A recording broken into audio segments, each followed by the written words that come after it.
एक theorem prove करने लगे हैं, close spheres are closed sets. Close spheres को क्लोज सेट प्रूव करना है।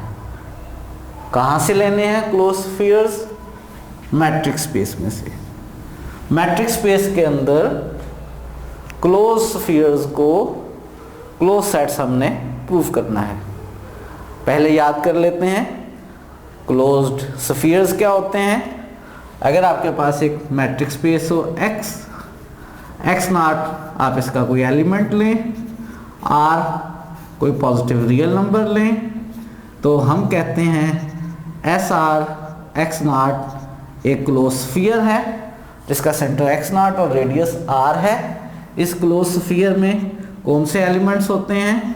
इसमें मैट्रिक स्पेस के एलिमेंट्स होते हैं। कौन से वाले एलिमेंट्स होते हैं? वो एलिमेंट्स होते हैं जिनका सेंटर x नॉट से d कैलकुलेट करने पर r के इक्वल या r से लेस है।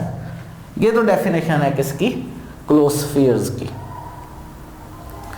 तो हम यहाँ पर एक मैट्रिक स्पेस लेते हैं, उसमें कोई क्लोज स्फीयर लेते हैं और फिर उसको प्रूव करते हैं कि वो एक क्लोज सेट है।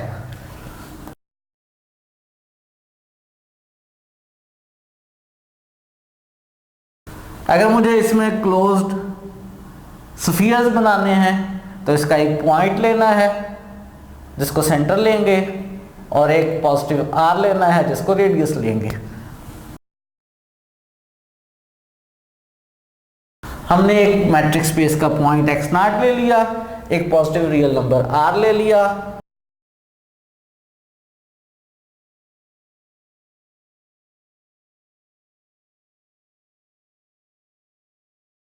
हमने क्लोज्ड बॉल बना लिया SR x नॉट जिसका सेंटर x नॉट और रेडियस r है, और इस क्लोज बॉल को हमने प्रूव करना है कि क्लोज सेट है। क्लोज सेट प्रूव करने के हमारे पास दो मेथड्स हैं। एक बाय डेफिनेशन, हम शो करें कि हर लिमिट पॉइंट उसके अंदर मौजूद है। एक ये कि उसके कंप्लीमेंट को ओपन सेट प्रूव कर दें, और मैं यहाँ दूसरा मेथड इस्तेमाल करने लगा हूँ। प्रूव करने लगे हैं कि SR x नॉट जो क्लोज स्फीयर है इसका कंप्लीमेंट एक ओपन सेट है।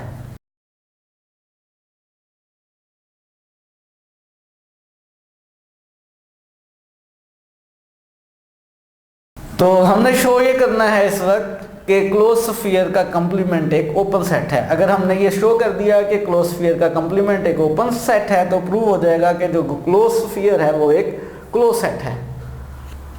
इसके लिए पहले देखते हैं कि ओपन सेट कैसे प्रूव किया करते हैं। अगर U सबसेट हो मैट्रिक स्पेस X का, हमने प्रूव करना हो कि U एक ओपन सेट है, तो हम U के हर एलिमेंट के लिए ढूंढते हैं पॉजिटिव रियल नंबर R के SR x जो ओपन स्फीयर है वो U का सबसेट हो जाए। यहाँ पे ये काम हमने SR x नॉट के कंप्लीमेंट के लिए करना है। पहले इंट्यूटिवली देखते हैं कि कैसे कर पाएंगे। अगर हमारे पास फर्ज करें जो मैट्रिक स्पेस है वो प्लेन है, इसके अंदर जो क्लोज्ड बॉल्स होते हैं वो सर्कुलर डिस्क्स होती हैं। x नॉट अगर इसका सेंटर और r अगर इसका रेडियस है तो ये closed ball SR x not है। हमने इसके कंप्लीमेंट को यानी बाकी सारे सेट को, अगर मैं इतना ज्यूम कर लूं कि ये हमारी बाकी मैट्रिक स्पेस है, इस कंप्लीमेंट को हमने प्रूव ये करना है कि ये एक ओपन सेट है। इसके लिए अगर हम कंप्लीमेंट का कोई सा पॉइंट x लें, x लेने के बाद एक ऐसा r ढूंढना है कि जब हम SR x बनाएं तो वो इस कंप्लीमेंट के अंदर ही रहे। आपको याद है अगर मैं इस x को सेंटर लेकर रेडियस छोटा ज़्यादा करूं तो ओपन बॉल किस तरह के बनेंगे? जैसे जैसे आप रेडियस इंक्रीज करते जाएंगे ओपन बॉल का रेडियस इंक्रीज होता जाएगा, डिक्रीज करने पे डिक्रीज हो जाएगा, छोटे सर्कल के ओपन बॉल्स बनेंगे। यहाँ पर अगर इस रेडियस तक ओपन बॉल बनाया जाए तो लगता ये है कि ये सारा का सारा ओपन बॉल कंप्लीमेंट के अंदर ही रहेगा। कितना रेडियस लिया जाए, x और x नॉट के दरमियान जो डिस्टेंस है, जो d है, अगर मैं इस d को r1 कह लूं, x नॉट से इस क्लोज स्फीयर तक का डिस्टेंस r है। ये वाला रेडियस अगर चूज किया जाए, ये कितना होगा, r1 माइनस r। अगर इस रेडियस का ओपन बाल बनाएंगे तो वो ओपन बाल सारा का सारा कंप्लीमेंट में रहेगा। तो यही बात जो मैंने अभी यहां देखी है, इसको प्रूफ कर लेते हैं, लिख लेते हैं, बात खत्म हो जाएगी। एसआर एक्स नॉट के कंप्लीमेंट को ओपन सेट प्रूफ करने के लिए मैंने इसका कोई सा एक पॉइंट लिया।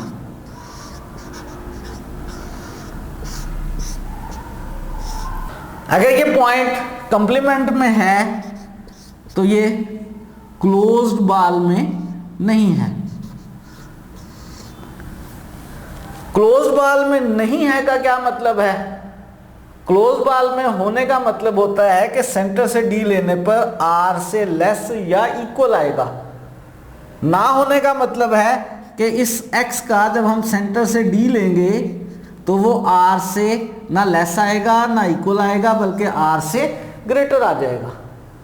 कितना आ रहा है, जैसे मैंने पिक्चर में बताया था, इसको लेट कर लेते हैं कि ये R1 है। R1 आया है D किसका, X और X नॉट का। ये R1 R से ग्रेटर है। एक नया R चूज करते हैं, R प्राइम इसको कह लेते हैं।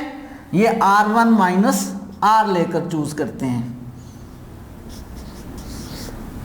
अब प्रूव ये करना है मैंने इस वक्त कि जब मैं x को सेंटर लूंगा और r प्राइम को रेडियस लूंगा तो जो एस आर प्राइम x बनेगा वो सारा का सारा कंप्लीमेंट में ही रहेगा, जैसा मैंने पिक्चर में बताया था। तो अब हम प्रूव ये करेंगे कि एस आर प्राइम x सारा का सारा मौजूद है क्लोज बाल एस आर एक्स नॉट के कंप्लीमेंट में। ये हमारा क्लेम है। अगर हम ये प्रूव करने में कामयाब हो जाएंगे तो प्रूव हो जाएगा कि एस आर एक्स नॉट का कंप्लीमेंट एक ओपन सेट है। अगर ये ओपन सेट है तो जो क्लोज स्फीयर इटसेल्फ है वो एक क्लोज सेट है। एक सेट को दूसरे सेट का सबसेट शो करना हो तो क्या किया करते हैं, पहले सेट का एलिमेंट लेकर दूसरे सेट में शो करते हैं। एक एलिमेंट ले लिया मैंने y S R prime x में से। दोबारा पिक्चर देख लें, ये x है, मैंने ओपन बाल बनाया है r प्राइम रेडियस का, x को सेंटर लेकर। इस ओपन बाल का मैंने कोई सा पॉइंट y लिया है, एस आर प्राइम x का कोई सा पॉइंट y लिया है। इस y में और x में कितना d होगा, ये d जितना भी होगा ओपन बाल की डेफिनेशन के अकॉर्डिंगली ये r प्राइम से लेस होगा। ओपन बाल में वो पॉइंट्स होते हैं जिनका सेंटर से d लेने पर रेडियस से कम आए। ये मैंने अभी बात नोट की है कि y अगर इस ओपन बाल में से है तो y को ये कंडीशन सेटिस्फाई करनी चाहिए। मैंने y को शो कहाँ करना है, मैंने y को शो करना है कि वो एस आर एक्स नॉट के कंप्लीमेंट में है। इसके लिए बेसिकली इस बात को शो करने के लिए कि y एस आर क्लोज बाल एक्स नॉट के कंप्लीमेंट में है, मैं शो ये करूँगा y क्लोज स्फीयर क्लोज बाल एस आर एक्स नॉट में नहीं है, ये शो करूंगा। और कैसे शो करूंगा, अगर y और एक्स नॉट का d r से लेस भी ना आया, r से इक्वल भी ना आया, r से ग्रेटर हो गया तो शो हो जाएगा कि y क्लोज स्फीयर में क्लोज बाल में नहीं है। तो मुझे कैलकुलेट करना है बेसिकली y और x नॉट का d। मेरे पास इस वक्त मौजूद है x और x नॉट का d, और मेरे पास मौजूद है y और x का d। मैं x और x नॉट के d के दरमियान ट्राइंगुलर इनइक्वालिटी से y इंट्रोड्यूस कर लेता हूं, तो ये लेसर इक्वल आएगा dxy plus dyx not. y और x नॉट का d मैं इस वक्त कैलकुलेट करना चाहता हूं। x और x नॉट का d मुझे मालूम है, x और x नॉट का d मुझे मालूम है किसके इक्वल है, r1 के। इसकी जगह मैं बाय 1 r1 लिख लेता हूं। x और x नॉट के d की जगह r1 और बाय 3 y और x के d की जगह इससे बड़ा नंबर r प्राइम लिख लिया। राइट साइड बड़ी है, बड़ा नंबर लिखेंगे तो राइट साइड मजीद बड़ी हो जाएगी।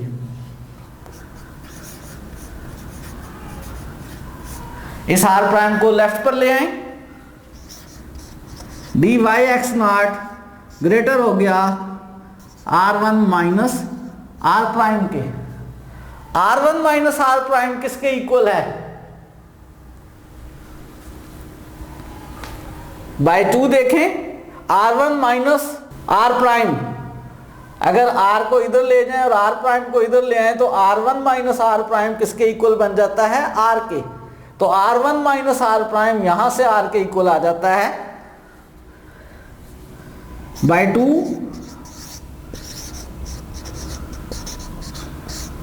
r1 माइनस r प्राइम की जगह r लिख लिया। y का x नॉट से d r से ग्रेटर आ गया। क्या नतीजा निकला, y close ball close sphere S r x not में नहीं है, क्योंकि इस क्लोज स्फीयर में होने का मतलब होता कि y और x नॉट का d r के इक्वल या r से लेस है, लेकिन यहां आया है r से ग्रेटर। तो रिजल्ट ये निकला कि y जो है वो close sphere close ball S r x not में नहीं है। अगर ये इस सेट में नहीं है तो कहां पर होगा, ये इस सेट के कंप्लीमेंट में होगा। ये कंप्लीमेंट की बेसिक डेफिनेशन है कि जो एलिमेंट सेट में हो वो कंप्लीमेंट में नहीं होता, जो कंप्लीमेंट में हो वो सेट में नहीं होता।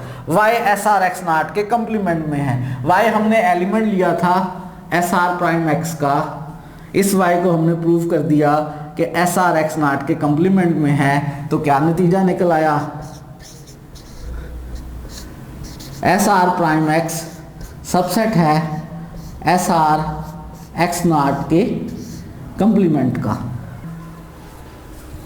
हमने एस आर एक्स नॉट के कंप्लीमेंट में से एक एलिमेंट x लिया था, हमने एक positive real number r prime ढूंढ लिया कि एस आर प्राइम x इस S r x naught close sphere के कंप्लीमेंट में है। बात ख़त्म हो गई, क्लोज स्फीयर का कंप्लीमेंट ओपन प्रूव हो गया। यहां से रिजल्ट निकल आया कि S r x naught close sphere का complement is an open set, और इससे नतीजा निकल आया कि close sphere S r x naught is a closed set. और क्लोज स्फीयर्स को हमने प्रूव कर दिया कि क्लोज स्फीयर्स क्या होते हैं, क्लोज्ड सेट्स होते हैं।